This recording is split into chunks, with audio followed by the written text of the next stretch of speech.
What's up guys? It's Matt with Galaxy Games 843 and we're back this time with another vending video. So last video we did some uncovering some artwork on an arcade cabinet.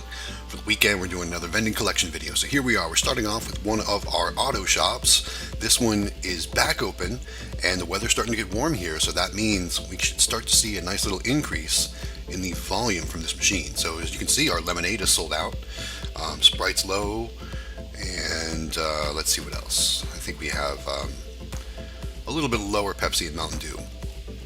And you know, this is definitely our worst location, but now that the weather is getting warmer, we should see a nice little increase. So I am definitely going to add some product, but I don't have any lemonade with me on this trip.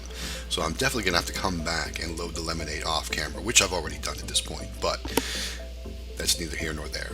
So I'm doing a quick inventory to make sure that I always keep record of what we have in stock in each machine. And I'm just going to go ahead and take some Pepsi, and we're going to stock that back up, and I think I'm going to do the Mountain Dew after that. So guys, comment down below, how is your vending business going? Are things starting to open back up?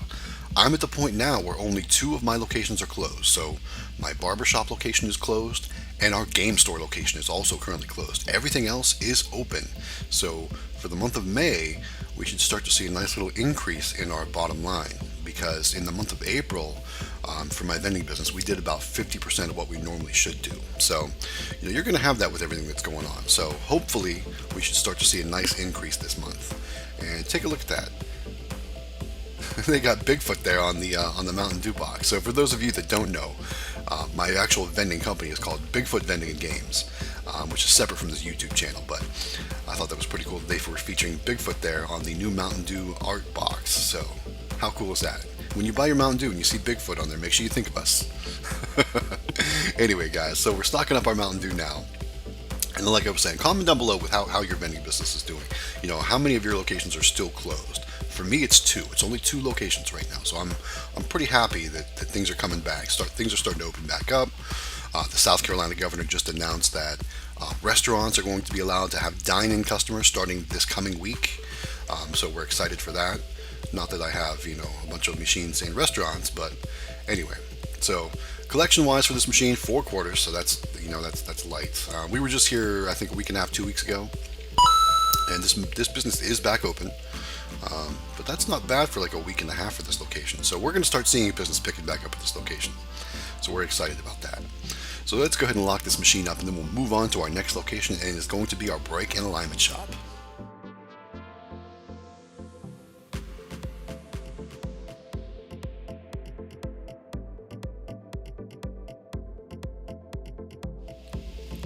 Alright, so here we are arriving at the brake and alignment shop, and we haven't been here all month because the last time we were here in the beginning of the month to restock and collect from the machines, they were pretty adamant about us, you know, only coming in at the end of the day and, hey, there's the business owner, let's give him his commission.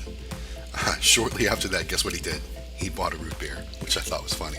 But anyway, like I was saying, so the last time we were here, they were very adamant about us not really going in there and, you know, affecting, I guess they just sanitized everything, and as you can see, they're making customers wait outside. They had a little stop thing right there. But when I did walk in and when I did pay him that commission, he said, hey man, you got a bunch of things out of stock in here. So I'm expecting to see some empty columns in that soda machine, and I'm expecting to see some empty slots in that snack machine.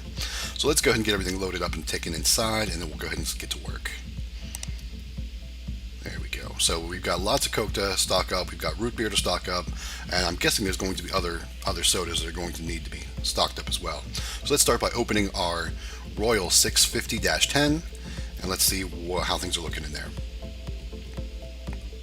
Alright, so at first glance I can see our Coca-Cola's, our one column is sold out, Mountain Dew is completely sold out, and root beer was low. What else? Looks like lemonade is low. Now that, like I said, now that the weather's starting to get warm, we're going to start seeing lemonade sales spike. It's funny because we haven't sold a can of lemonade, I swear, in months, you know, probably since last fall. And now that the weather's starting to get warm, we're starting to see lemonade sales creep back up. You know, because, you know, on a hot day, lemonade's a good, refreshing drink.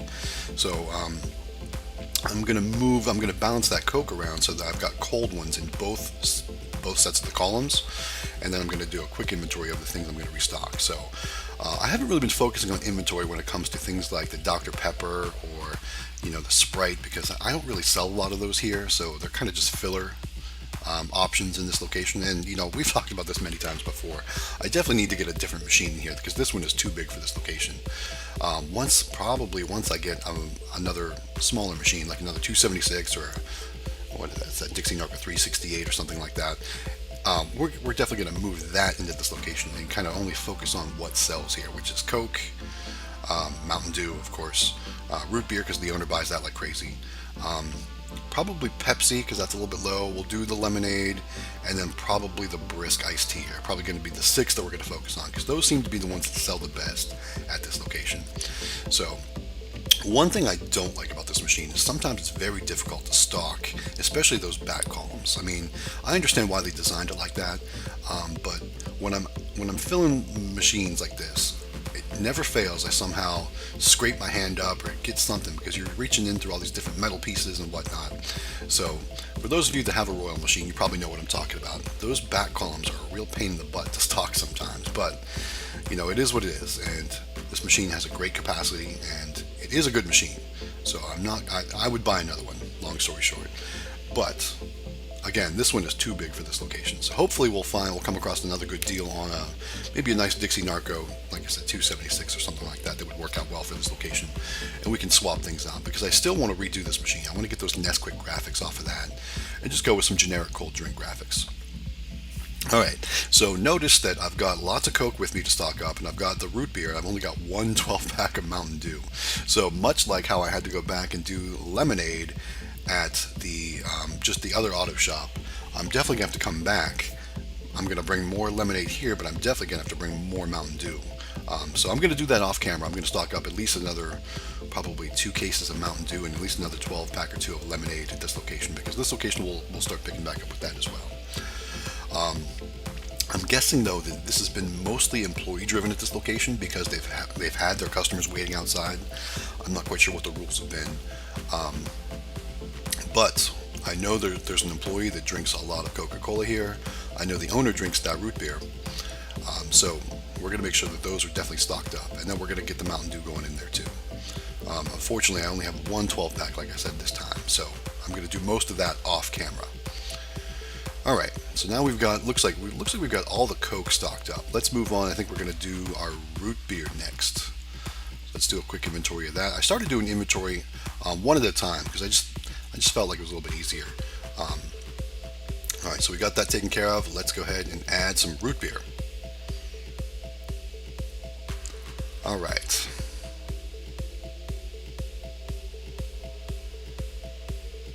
And it's kind of funny. Another thing I did stock up off camera was the brisk, the Nest. I think it's Nest Tea brisk.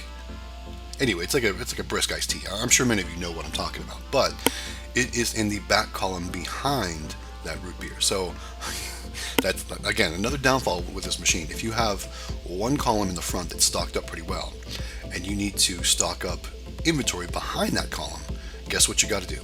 That's right. You got to take out all the cans of soda that you stocked up in order to get to those back columns. I probably shouldn't have stocked up the root beer so much, but then I realized how low the brisk iced tea was. So what I unfortunately had to do was I had to go and pull all that root beer back out. Well, not all of it, but at least half of it. And what I did, I just stocked it up on top of the Sprite and the lemonade columns while I was doing the work, and then of course I moved it back. Alright, looks like we got one more root beer 12-pack to go, and then we can do that 12-pack of Mountain Dew, and then it's collection time.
Alright, so there we go. So we've balanced out the Mountain Dew stock so that way those ones can get cold. We will be back to put at least another probably 48 cans of Mountain Dew into this machine. So now that we got the soda all stocked up, it is time to do our collections from this machine. So what we do is we separate everything out so that way later on I can track exactly how much is done between each machine. And there are quite a bit of coins, guys. Look at all those coins in this machine. So we'll pour it out into this bag. Nice little waterfall of coins. There we go. And let's check the bills. This is always my favorite part. There we go, guys. Look at that. It's a nice stack from this machine, which, as should be expected, because this machine this was a month collection on this machine, and we probably could have done better had we been back and had less sold out items. So let's go ahead and get that locked up, and then we'll move on to the snack machine. So one thing I'm noticing real quick, and you probably haven't noticed it yet, because I didn't even notice it until I tried to do some price change in this machine. But look, our light's not on in the snack machine. And if you look on the ground there, you can see that the snack machine is unplugged. I haven't even realized that yet. So that's not a good sign. I wonder why that is. Let's go ahead and open it up and we'll start doing our restocks. As you can see, let's see. Let me clean the area up a little bit here. And then we'll take a look back. I'm probably going to end up removing that list. It's been at least 2 months now and not a single suggestion has been added to that list of things they'd like to see in the machine. But I am going to switch some things around this trip. Alright, so I definitely see our Nestle Crunches are sold out. And we're going to go ahead and pull those Rice Krispie treats. Those don't do well here.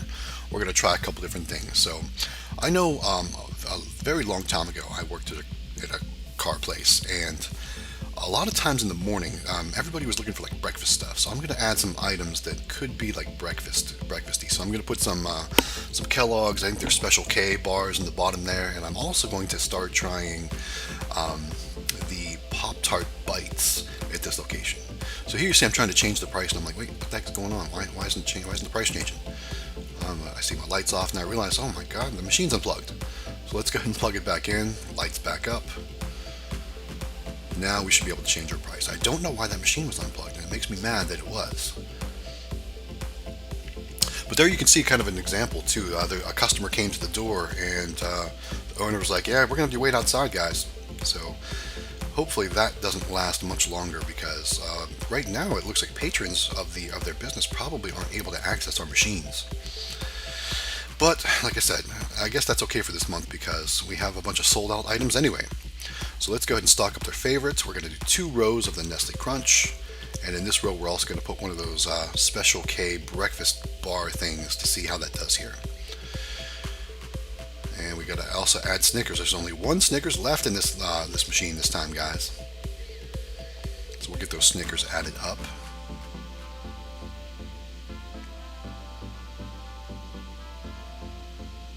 There we go. There's the Snickers, and let's find those breakfast bars. Here we go. And I think I changed the price because I think the Rice Krispie treats were $1, and I think I changed those down to 75 cents to see how they do. So comment down below, guys. Do you do any type of breakfast bars in your machines? And if so, which ones do you do? I looked at Nutri-Grain bars. I looked at these. And of course, in our other location, we do like the Cliff bars and things like that. But the price of these are what got me. So the price per unit on these was pretty reasonable. So that's why I'm trying these out. So let's see if this drawer gives us trouble. Of course, it's going to give us trouble. This one always makes it very difficult for us to slide back in. I don't know why. I can't see what it's catching on, but then all of a sudden, just one time, it just goes in. I'm at like 8 or 9 tries at this point, and there you go. There it goes in. Alright, so we're going to go and check our levels here. We're going to move some chip things around, and I'm like, you know what? No, let's do this. Let's move all those back there. We'll start making that. And I think we end up moving the cheese doodles. Yeah, so we did have a battery die right there. So there's the Pop-Tart bites in place. I'm using my phone to record at this point. So now it's time to do our collection. So there's our coins. I know it's tough to see because when you can't hold a phone and do everything, so I have it propped up on the machine to try and get the shot. So I apologize in advance, guys. Here's the cash from the snack machine. Not as much as we usually see, but again, we were only here once this month, so it is what it is. Alright guys, we got everything collected from this machine. Let's go ahead and lock it back up. And then that's going to call it a day, guys, for this video. Alright. Here we go, locking the machine back up. Everything looks good inside. Everything's nice and stocked back up. And there we go. Alright guys, thanks so much for sticking around and watching all the way to the end of the video. As this time, we always like to say, make sure you give us a thumbs up and comment down below with anything you want to share. Subscribe to our videos and make sure you click that bell notification so that way you're always notified when our new videos go live. Thanks everyone for your support. We really do appreciate having you around, guys. Thanks again. This is Matt with Galaxy Games 843. We'll see you next time.